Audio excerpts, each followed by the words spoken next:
Hey, what up, guys? Welcome to day 8 of the 31 days of Halloween or horror, however you want to say it.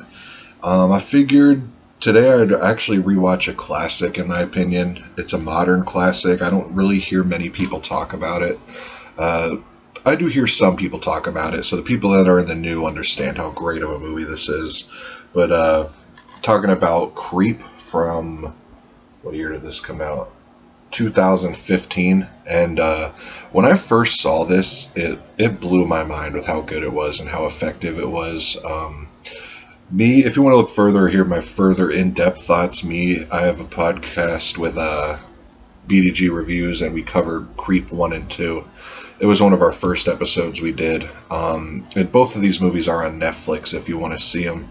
But I saw them originally on Netflix, but I liked them so much I had to get physical copies. But essentially, Mark Duplass, he's usually in like indie. He's that guy there. He's usually in like indie, like romance movies or like real quirky kind of movies, almost like a indie Adam Driver or something. But he wrote this horror movie, and it's one of the most effective horror movies I've seen in recent years. It's of the last decade. This would definitely be in my top 5 for sure, and the sequel, they would both be in my top 5. But Mark Duplass wrote this and produced by him too, and it's also produced by Jason Blum. I think he saw a rough draft and liked it so much he decided to release it under Blumhouse Tilt, which is like their indie label. But it basically, Mark Duplass, he plays this character. I don't remember his name in the actual movie.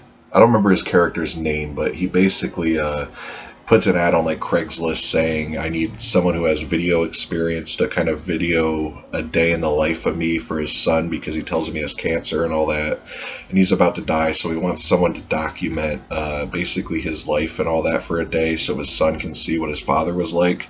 And then there's a lot of twists and turns with it. Things aren't always what they seem. And to put it bluntly, I mean, Mark Duplass is a crazy psycho creep dude. Throughout, as the movie progresses, he gets more and more creepy and more sinister. And it's once it's reaching the end here, it's kind of like a holy shit. It's like a really twisty, kind of turny ride. And it's one of the best, pretty much found footage. But it's one of the best found footage movies of all time. Like I said, one of the top 5 movies of this decade.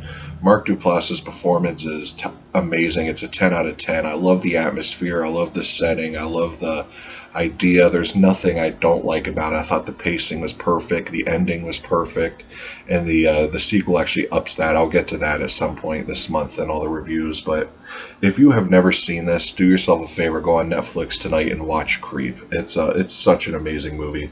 And like I said, if you liked it, you're going to love part 2. It's even more crazier with everything. It does what sequels do. It ups all the gore and the creeps and all that. And then I read somewhere he wrote and he's finishing Creep 3, and it's going to be a trilogy. He's ending it. But this movie is popular. I know people like it. Like this hat order from Cavity Colors, and they had a bunch of shirts from the movie. They all sold out quick. So there are a lot of fans out there, and if there wasn't, they wouldn't be making 2 or 3.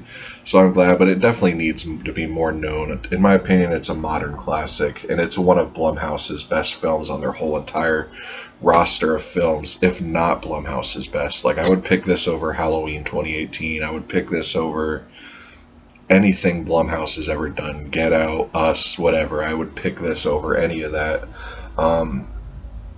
Yeah, you get a commentary on this. You get the videos that Joseph was his name in the movie. You get videos he made. I think this is an actual press disc.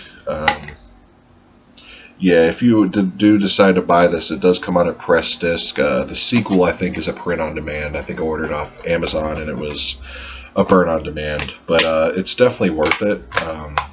It's definitely worth the blind buy. But like I said, it's available on Netflix, so you don't have to pay a dime to see it.